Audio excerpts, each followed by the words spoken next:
श्री अकाल, प्रणाम, पहलाग। मैं हूं मनोज बिस्ट जिम कॉर्बेट से। मेरी आज की वीडियो में सभी साथियों का स्वागत है। आशा करता हूं सभी साथी स्वस्थ होंगे और सुरक्षित होंगे। मेरे पीछे जो स्ट्रक्चर आप देख रहे हैं, ये उत्तर भारत की पहली आयरन फैक्ट्री है, जो डायल नाम के अंग्रेज़ ने 1858 में बनाई थी, 1858। और उस समय वनों के कटाव को देखते हुए हमारे कमिश्नर हेनरी रैमजे जी ने वनों के कटाव पे रोक लगा दी, जिससे ये फैक्ट्री बंद हो गई। और ये फैक्ट्री और जिम कॉर्बेट देखने हमारे तड़ोवा टाइगर रिज़र्व से 15 गाइडों की टीम और उनके साथ रेंजर साहब आए हैं, जिनको कॉर्बेट साहब का इतिहास और पूरा गांव छोटी हल्द्वानी दिखाते हैं। हम मोहन पांडे जी हमारे सीनियर गाइड और RS रावत जी और विश्व जी के साथ मिलके तो आप सभी को भी दिखाते हैं और जानते हैं इसमें लोहा कैसे बनता था और कहाँ सप्लाई होता था। तो चलते हैं। अपने तरीके हैं कि हम कैसे चीज़ों को हाईलाइट करें, और लेकिन हमारा एक मंत्र है कि कंजर्वेशन फर्स्ट, क्योंकि अगर संरक्षण नहीं होगा तो चीज़ें खत्म हो जाएंगी, और चीज़ें खत्म होगी तो हम क्या दिखाएंगे लोगों को। जब जंगल ही नहीं रहेगा तो फिर हम गाइड का काम कहाँ से करेंगे। कार्य यही होता है। नहीं तो हम इसको नेचर गाइड इसलिए कहते हैं। गाइड भी होते हैं, गाइड होते हैं, नेचर गाइड होते हैं। तो हम नेचर गाइड हैं, तो हम तो नेचर को एक्सप्लोर कर रहे हैं, नेचर को बता रहे हैं। और नेचर का या आपने जिम कॉर्बेट में लिखा भी है कि नेचर की किताब का ना कोई शुरुआत है ना कोई इसका अंत है। जो हमारी प्रकृति है, ना प्रकृति का कोई शुरुआत है ना अंत है, ये अनंत है। मतलब इसको आप जितना इसमें जाओगे ना कि आप कहोगे पेड़ कैसे बना, फिर आपको पहाड़ कैसे बने, फिर हिमालय क्या है, ये क्या, आप जितना जाते जाओगे तो आपको ये लगेगा ये तो बहुत आगे करते हैं। तो परिचय उनका कहना है दोबारा से फिर हम आपको एक इंट्रोडक्शन देते हैं। तो मेरा नाम मोहन पांडे है, ठीक है, हमारे साथ। लेकिन जो इतिहासकार हैं जिन्होंने लिखा हुआ है इसके बारे में, तो 1854 से ये कहानी शुरू होती है, ठीक है। उस टाइम पे यहाँ पे हमारा ब्रिटिश राज था, अंग्रेज यहाँ रहते थे, अंग्रेज़ों का राज था, जैसे आपको बताइए कि हम अंग्रेज़ों के अधीन थे। तो उन्होंने जो है जब हमारे यहाँ जब अंग्रेज़ आए तो उन्होंने बहुत सारे डेवलपमेंट भी किए हमारे देश में। उनके बनाए हुए ब्रिज आज भी काम कर रहे हैं, उनकी बहुत सारी योजनाएं आज हमारे यहाँ चल रही है। हमारे देश में रेलवे के अंग्रेजी लाए थे, रेलवे का डेवलपमेंट हमने किया था। तो हमारी जो कहानी शुरू होती है वो रेलवे से शुरू होती है। तो रेलवे का जब डेवलपमेंट शुरू किया ब्रिटिश गवर्नमेंट ने, तो हमारा ये जो क्षेत्र है छोटी हल्द्वानी कालाढूंगी, प्रॉपर इस एरिया को रुड़की बहादुर सिंह भी कहते हैं। आपने देखा होगा जहाँ भी लोहे से संबंधित कार्यक्रम, कारखाने या कोई भी चीज़ वहाँ पर लोहे से संबंधित चीज़ होती है, तो उस जगह को रुड़की से भी कनेक्ट किया जाता है। जैसे यहाँ पर IIT रुड़की जो है नॉर्थ इंडिया की पहली आयरन फाउंड्री है, जो कालाढूंगी में बनाई गई थी। इसके बारे में जिम कॉर्बेट ने माई इंडिया बुक में भी लिखा हुआ। यहाँ से लोहा तैयार होकर जाता था रेलवे के लिए, काठगोदाम, और यहाँ से पूरे देश के लिए लोहा सप्लाई होती है। बताइए जब हम लोहे को यहाँ पर गलाएंगे फाउंड्री में, तो हम कैसे गलेगा लोहा, आप समझ सकते हैं। लोहा गलाने के लिए हमको क्या चाहिए, लोहे को गर्म आग के लिए हमको लकड़ी चाहिए। तो यहाँ पर जंगल का अवैध कटान बहुत ज़्यादा होने लगा।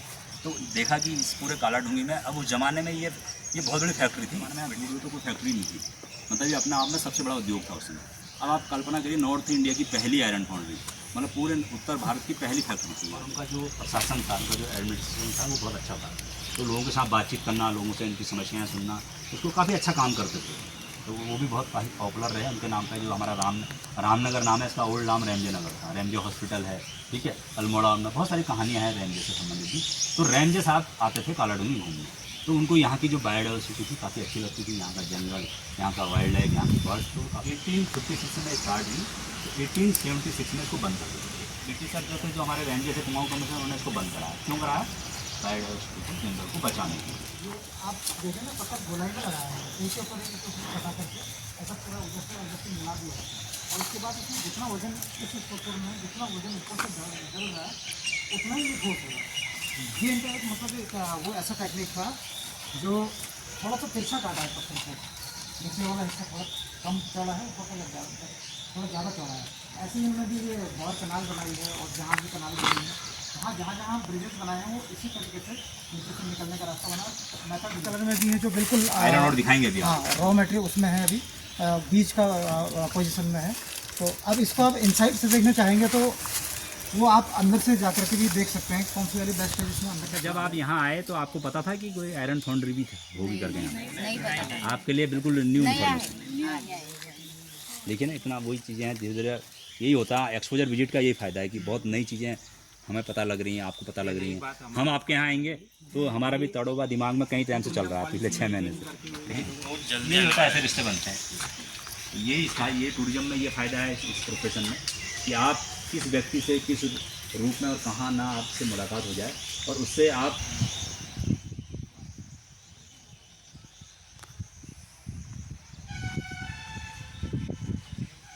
यहाँ पर भी डिज़ाइन देते हैं ताकि ये पता लगे कि ये भी आयरन फाउंड्री का ही पार्ट है, मतलब उसको देख के बनाया गया है, डुप्लीकेट किया गया है। तो ये भी अभी चालू होगा। तो ये तो बहुत पुराने पेड़ हैं, मतलब 100-150 साल पुराने जहाँ भी देखेंगे आप।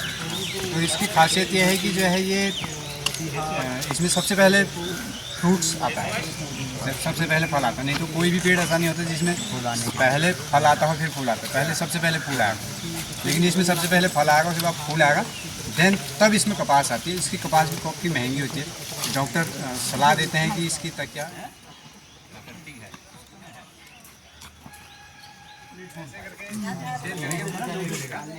आयरन ओर डालना होता है, यहीं से आएंगे तो डाल देंगे। आयरन ओर और लकड़ी मिक्स करके डालते थे ना, तभी तो यहाँ पे जंगल कटने लगे थे। बगैर आग जलाने की लकड़ी कटने लगी, बगैर लकड़ी के लोहे को ठंडा कर नहीं सकते हैं। तो ये जो है प्लेटफॉर्म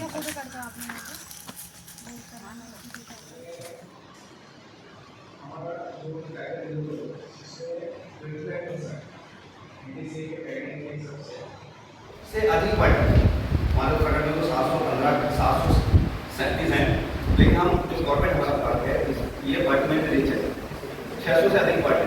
जैसे हमारे हरीश जी जो हमारे अध्यक्ष हैं, ये पॉइंटिंग कराते हैं और बहुत सारी पॉइंटिंग में नॉलेज हमारे पांडे जी हैं और रावत जी हैं। कुछ लोग हमारे जो पुराने हैं ये पॉइंटिंग भी कराते हैं, राकेश बेजवाल जी जिनके उधर में आते हैं। देन उसके बाद अब हम आए हैं मोती हाउस में। ये जो घर आप देख रहे हैं ये मोती सिंह का घर है। तो जिम कॉर्बेट ने जो माई इंडिया बुक लिखी है, टोटल 6 बुक लिखी है, उसमें से एक बुक है माई इंडिया। तो माई इंडिया में मोती सिंह जी के बारे में लिखा हुआ है। मोती सिंह उनके बहुत क्लोज फ्रेंड थे, काफ़ी नज़दीकी मित्र थे और उनके साथ हंटिंग का कार्यक्रम ऑर्गेनाइज करते थे। तो जिम कॉर्बेट आपको पता है कि बहुत अच्छे शिकारी थे, बहुत बड़े शिकारी थे और उस ज़माने में शिकार सभी लोग करते थे। तो जिम कॉर्बेट जो है यहाँ के छोटी हल्द्वानी के लोगों को अपने साथ लेके चलते थे, स्थानीय लोकल होने की वजह से, ताकि उनको पता था कि कहाँ पे जो है टाइगर मिलेगा, कहाँ एलिफेंट मिलेगा, कहाँ डियर मिलेगा। ये सारी जीव जानकारी गांव के लोगों को भलीभांति होती है, पहले भी थी और आज भी है। आज भी आप गांव में जाएँ, जंगल के आसपास जो विलेज होते हैं उनको जंगल की बारीक नॉलेज होती है, ठीक है। जो पहाड़ों में रहते हैं जंगल के आसपास, जो भी अपने क्षेत्र में रहता है वहाँ के बारे में ज़्यादा जानकारी होती है। हम यहाँ पर लोकल नेचर गाइड हैं तो हमको यहाँ के बारे में आपसे ज़्यादा जानकारी है, क्योंकि हम लोकल हैं। हम आपके यहाँ आएंगे तो आपको लड़ोगा, आपको तो हम हैं ऐसी स्थानीय लोग हैं। मोती सिंह, देव सिंह, रामदेव, ये बहुत सारी कहानियाँ हमने अपनी किताबों में लिखी हुई हैं। मोती सिंह जी की अभी जो है यहाँ पे जो है ये मोती सिंह के ग्रैंडसन हैं भुवन सिंह जी। तो इनके फादर पान सिंह, इनके बारे में भी जिम कॉर्बेट ने माई इंडिया बुक में लिखा हुआ है। इसको बोल दिया छोटा पन्ना, उनका नाम था। पान नाम के 2 व्यक्ति थे यहाँ, एक थे पान सिंह, एक थे पनबण गोस्वामी। जो पनबण गोस्वामी थे वो पान सिंह से बड़े थे, तो उनसे जिम कॉर्बेट कहते हैं बड़ा पन्ना, बिग बड़ा भाई हो गया। और उनके पिता से छोटा बना, यानी कि छोटे पान सिंह में छोटे हुए, जो पनबण हुए बड़े हुए। तो ऐसा उन्होंने लोकल जो यहाँ की जो भाषा थी, उस भाषा को भी उन्होंने किताब में काफ़ी बखूबी लिखा हुआ है। तो ये कहानी को पढ़ के लोग देखने आते हैं। तो दिस इज़ हेरिटेज स्टेट है, ये हेरिटेज है, तो इनकी किताब में मेंशन है। तो यहाँ पर जब उस टाइम पर घर था वो कच्चा घर था। कच्चा घर भी जैसा भी हमने यहाँ पर खाना खाया ना, वो कच्चा है। ये घास फूस का बना होता है, मिट्टी की लिपाई होती है, लकड़ी लगी, तो उसको हम कच्चा घर बोलते हैं। ये जो है भाबर एरिया फुटहिल्स में है। तो यहाँ पे क्या होता है, जब समर सीजन आता है अप्रैल मई जून, तो यहाँ पे तेज़ हवाएं चलती हैं। तो जो कच्चे घर होते हैं उनको उड़ने की संभावना ज़्यादा हो जाती है। तो उनका जो घर था इनके दादाजी का, वो हवा में उड़ गया। तो फिर जब कॉर्बेट साहब ने कहा चलो हमारे साथ जंगल चले, तो उन्होंने कहा मैं नहीं आता हूँ, मुझे अपना घर बनाना। तो उनको लगा कि यार इनकी बड़ी बड़ी समस्या है। तो उनके पक्का हाउस बनाया, जैसे उनका अपना घर है जो आपने देखा, सेम म्यूजियम के स्टाइल का बना हुआ, पत्थर का मकान है, पत्थर और चूने का। पत्थर के जो घर होते हैं इको फ्रेंडली माने जाते हैं। उनमें गर्मी के टाइम पर जो है गर्मी नहीं लगेगी और ठंड के टाइम में ठंडी नहीं लगेगी, क्योंकि दीवार इतनी मोटी होती है तो गर्मी भी अंदर नहीं जाती, ठंड भी अंदर नहीं जाती, टेम्परेचर मेंटेन है। अभी हम जो घर बना रहे हैं इस तरीके की ईंटों से बना रहे हैं, ये गर्मी में बहुत गर्म हो जा रहे हैं, ठंड में बहुत ठंड हो जा रहे हैं, तो लोग AC लगा रहे हैं, ठीक है। तो ये घर तब बनाया था जिम कॉर्बेट ने, ये माई इंडिया बुक में लिखा भी है। तो ये हमारा जो कॉर्बेट हेरिटेज ट्रेल है उसका पार्ट है मोती सिंह का घर। तो अंदर आ जाइए। ये इको टूरिज्म की कड़ी है, इस जगह का काम करते हैं, होम स्टे काम करते हैं। तो उसी गाड़ी में हमने भी रूम बनाए हुए हैं यहाँ पे। अभी तक यहाँ पे ऐसा नहीं है कि इंडिया से ही आ रहे हैं, आउट ऑफ इंडिया की वजह से। मेन तो हमारा सफारी हुआ, ये है चौपाल, इसको बोलते हैं शेर सिंह की चौपाल। तो जब जिम कॉर्बेट यहाँ रहते थे तो उन्होंने जब ये गाँव पूरा खरीदा था, यहाँ पर 40 परिवार बसाए थे, यहाँ बैठने के लिए उनको जगह चाहिए, यहाँ पर लोग बैठ सकें। तो उस टाइम पे चौपाल बनाने का ट्रेंड था कि लोग जो है चौपाल को बनाते थे, और लोग चौपाल मतलब मीटिंग किया थे। तो पंचायत घर टाइप का हुआ, यहाँ पे जिम कॉर्बेट साहब आते थे और गांव वाले यहाँ पे गैदर होते थे। उसका यहाँ पे जो भी उनकी समस्याएं हैं उसको सॉल्व भी किया। वो एक तरीके से यहाँ के राजा थे इस काला डूमी को किया और यहाँ पर पूरा लोगों के साथ बातचीत करना, उनकी समस्या को सुनना, उसको हल किया करते थे। और जब गाँव वाले यहाँ आते थे तो गाँव वाले बताते थे कि आपने हमको ज़मीन दे दी, पर हमारी जो ज़मीन है इसको पूरा, इसके आसपास पूरा फॉरेस्ट है, आज भी फॉरेस्ट आज भी फॉरेस्ट है। तो जो वाइल्ड एनिमल है पूरी क्रॉप को डैमेज कर दीवार बनाए, ताकि दीवार को जो है यहाँ पे ये था कि कॉर्बेट वॉल यहाँ पे जो भी हम आगे जाके देखेंगे। तो फिर गाँव वालों ने मिल के दीवार बनाई। उस समय जिम कॉर्बेट नौकरी करते थे बिहार के मोहम्मा घाट में। वहाँ जो पैसा कमाया उस पैसे से उन्होंने वॉल बनाया। ये वॉल जो है 9 किलोमीटर की वॉल है, जो अराउंड द विलेज है, पूरा 221 एकड़ लैंड कवर किया गया है। आज भी वॉल यहाँ मौजूद है, जगह जगह पर टूट भी गई है, बट कई जगहों पर आज भी सेफ।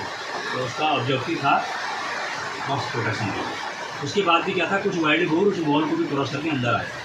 तो फिर उन्होंने क्या कहते हैं कि रेनी सीजन स्टार्ट हो चुका है, सावन में महीना भी लगने वाला है, तो जुलाई अगस्त सितंबर 3 महीने यहाँ पे खूब बारिशें होती हैं।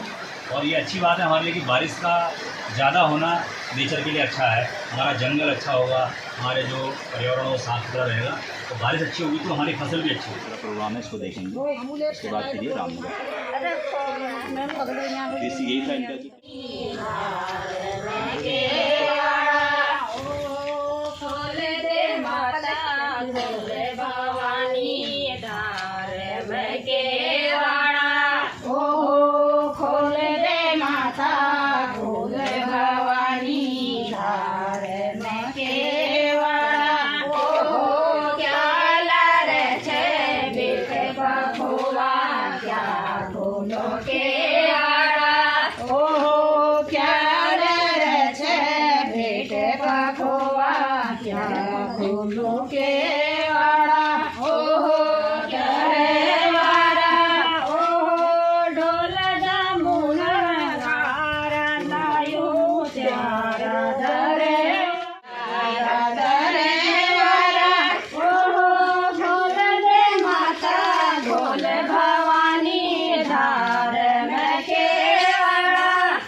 वहाँ सभी लोग पूजा पाठ करने जैसे जा रहे हैं, तो माता रानी हमसे वो कर रही है कि दीदी क्या लेके आए हैं। तो हम उनको ये बता रहे हैं कि हम दो निशान लेके आए हैं। जैसे कि माता रानी का निशान होता है, आपने देखा ही होगा, जैसे बजरंग बली का होता है, या मतलब हर चीज़ माता का भी होता है। तो वो माता जी का मतलब निशान लेके आए हैं। आपको मनाने के लिए हम निशान लेके आए हैं। पहला अर्थ ये था।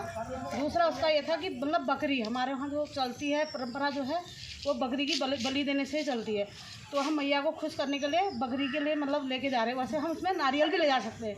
अब हमारे यहाँ प्रथा एक ख़त्म होने वाली है धीरे धीरे, और इसकी जगह पर हम नारियल का प्रयोग कर रहे हैं। और दूसरा ये था कि मतलब भेंट खाओ, मतलब घर में से जो भोजन बनता है, जैसे कि पकवान बनता है, हर त्योहारों में बनता है, तो माता रानी को हम चढ़ाने के लिए उसको लेके जा रहे हैं।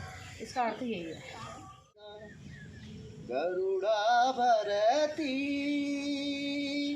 कौसानी ट्रेनिंगा देश काली जिया रण में मरुला देश काली जिया रण में मरुला 12 साल कमला।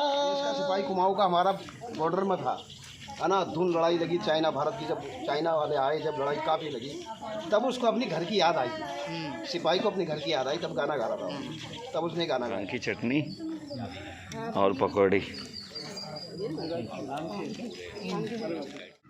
ये कॉर्बेट वॉल इसको हम कहते हैं। बताया था ना आपको, जिम कॉर्बेट एक वॉल बनाई अराउंड द विलेज, ये वही वॉल है। ये पूरा 221 एकड़ लैंड कवर किया गया उनके द्वारा। तो ये उन्होंने अपने माइंड या बुक में भी दिखाया कि जब आप मेरे गांव की तरफ आएँ तो मैंने अपने पूरा गांव की 4 दीवारी किया हुआ है। 4 दीवारी किस लिए किया? क्रॉस प्रोटेक्शन के लिए, ताकि जानवर अंदर आके नुकसान ना करे। अब जगह जगह पर दीवार टूट गई तो जानवर इजीली अंदर आ जाता है।